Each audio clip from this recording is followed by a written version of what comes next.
Hey there, beautiful beings. I felt to share a bit on this topic of female pleasure during lovemaking because it's coming up with multiple clients that I'm working with at the moment.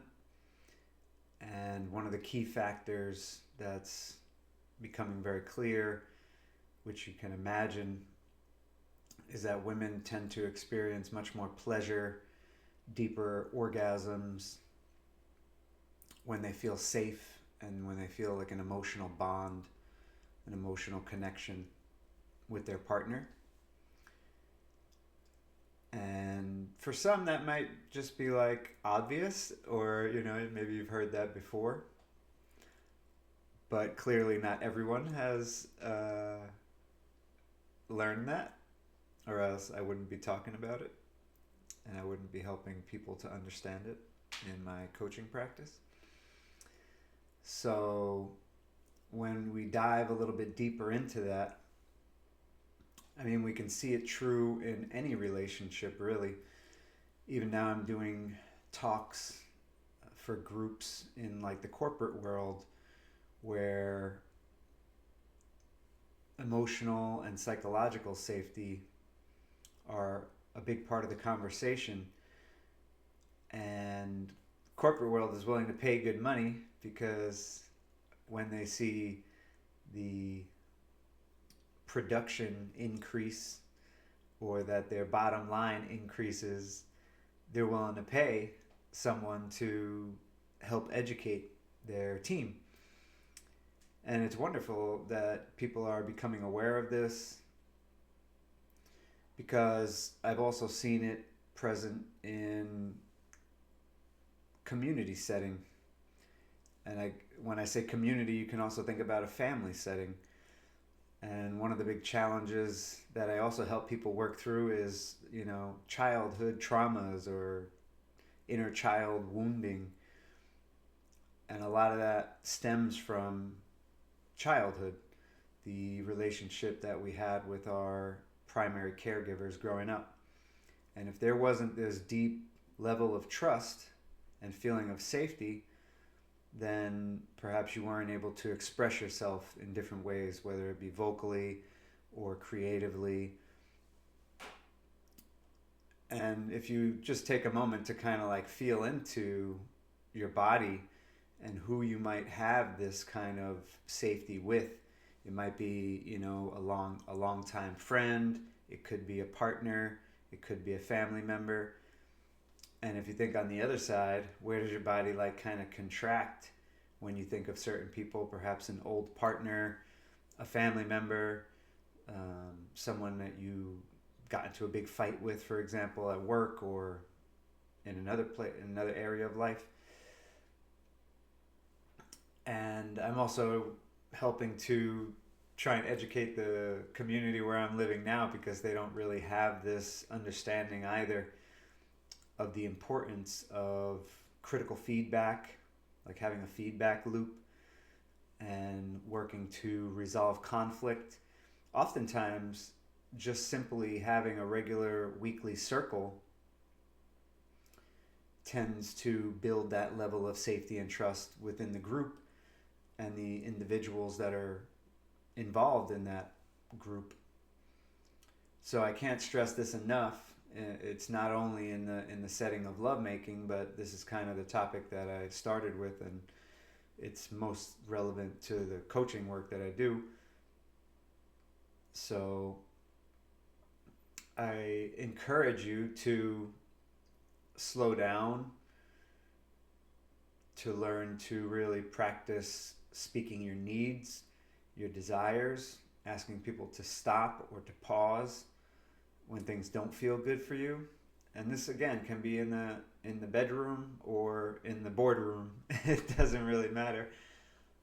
But the key component here, the key takeaway is that I believe we all deserve to have that level of safety in all areas of life. We should be able to feel emotionally, psychologically, physically safe at work, at home, in the bedroom, at the coffee shop. So again, if you like kind of tune into the places that you gravitate to, the people that you gravitate towards, the people that you want to spend more time with, and the people that you kind of keep at a certain distance in your life, examine why. And the invitation is to learn to build bridges, not to burn bridges, because I think, at least it's been in my experience, and I, again, in the coaching world, just being human and having friends and talking to people in community settings, especially where people feel nourished to that level, it's kind of rare, I would say, because most companies, even an intentional community where I'm living now, don't even have the awareness about what it really takes to build emotional and psychological safety. Of course, we all know about physical safety because most of us are operating in this gross physical world, and that's what we're familiar with. So obviously, if someone is like attacking you with a bat or something like that, you're going to bring that up at the next board meeting or at the next community meeting and say, hey, this person, this is not going to work. I cannot live around a person who's going to be swinging a bat, attacking me. But why do you then allow people to attack you energetically, for example, or manipulate you psychologically? Is another great example, another very popular example. And this is kind of like, to kind of maybe close this topic, this is one of the things that come up in the masculine feminine dynamic, is that especially historically the man has been the stronger one and would tend toward physical violence, and because the woman or the feminine was or has been tends to be the physically weaker person in the relationship, then they resort to these other forms of violence, which are perhaps manipulation and or like sabotaging the relationship, not having integrity with their word, sort of like backstabbing, saying you're going to do one thing and then doing another.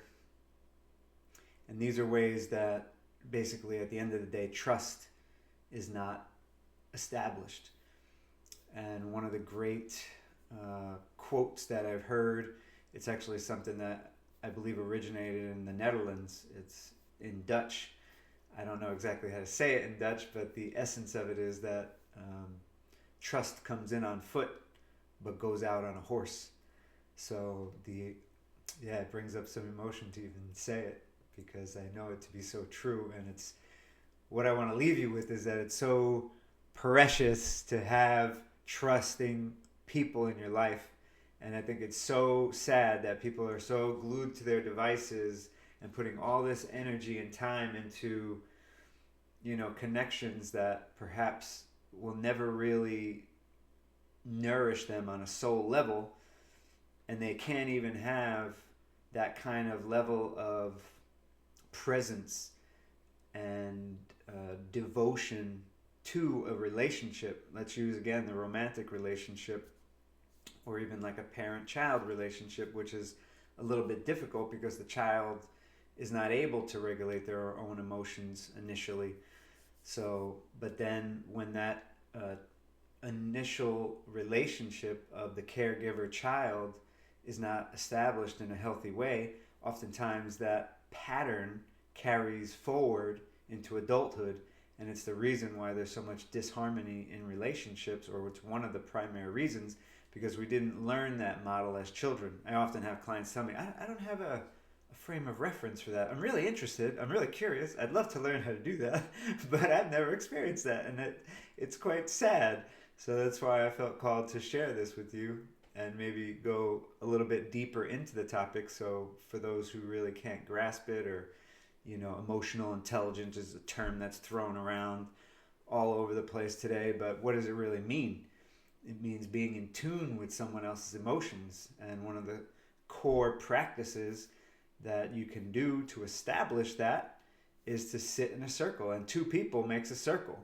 Draw a circle line around, and two people sitting there and whatever. But the point is that you're facing one another. You have certain guidelines within the circle, boundaries, if you will. Some of those being in a traditional circle, like the ones that I facilitate, is that we speak from a place of I, me, or myself.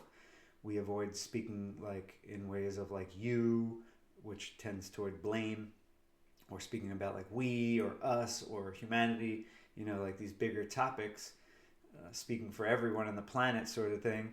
That doesn't really help to build that emotional safety, that trust. But when you speak from, hey, this is how I feel, this is how it affected me, this is my story,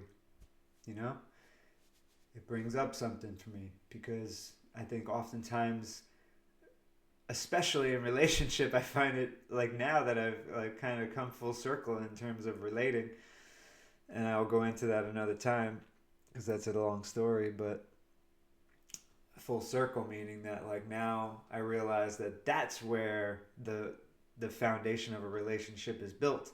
But when you're younger, or at least when I was younger, see, speaking from a place of I, when I was younger, the drive was to mate or to have sex. So this is what I was like taught in, growing up from your friends or from watching pornography, that like, you just jump into bed with somebody and then later you develop those other aspects of the relationship. No, that's how trauma is created, because there is not the feeling of trust, and especially women go into the sexual aspect of the relationship too early. And so women, I really call on you to be the one to guide in that way, and to not, put this big no or like resistance toward physical intimacy, but rather to communicate, hey, this is my experience, and what I've noticed is we can have a lot of fun doing a lot of different things before there's like, penetrative sex, for example. And we can build that bond of trust and emotional safety. And what I can tell you is that the goal with a lot of my clients now, I have this program, The Art of Sacred Relating, and we talk about what is spiritual sex, what is sacred sex. And it's when two whole beings come together in union. And the real beauty is that, and I believe that Tantra has given me this kind of framework, is my study and practice in Tantra, and how you invite the divine into the bedroom or into the equation, into the relationship, which takes it to a whole nother level. I mean, there just becomes this deep level of bliss, connection, love.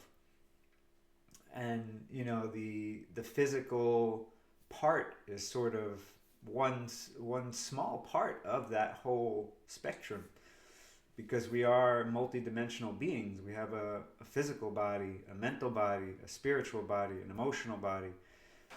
So when all those are in alignment, then that's when you experience the real juicy good stuff.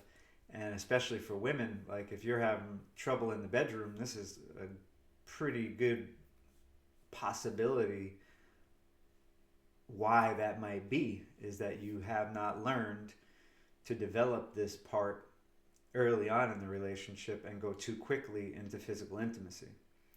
So I leave it there.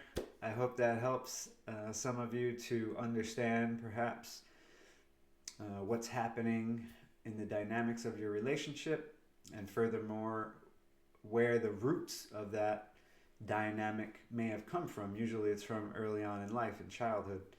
So may we heal our inner child. May we learn to first and foremost take care of ourselves. And this is why I also will talk more in the future, but encourage self-pleasure, for example, because real self-love, self-pleasure is not, masturbating to porn, for example. Learning to touch yourself, caress yourself, offer yourself the level of care at the speed that you like, in the way that you like, in the environment that you like, and then you know what works for you, and you come to this equation of relationship already nourished, already feeling whole, already feeling good, and there's not this neediness like, oh, I need to fill this black hole within myself because I don't know how else to do it, and we know alcohol and drugs don't work. And so oftentimes we use our relationship or our partner as like a drug. We need to get that fixed, whether it's once a day or once a week or, however often it is. But that's like a surface level sort of connection, just only when we're connecting in a very physical way. And so I invite you to invite the divine into the equation. And if you want some more help with how to do that, please reach out to me, because it's something that I'm extremely passionate, knowledgeable about, and I have a lot of experience with. So, sending you much love and blessings. Mwah, mwah. Ciao for now. Aho.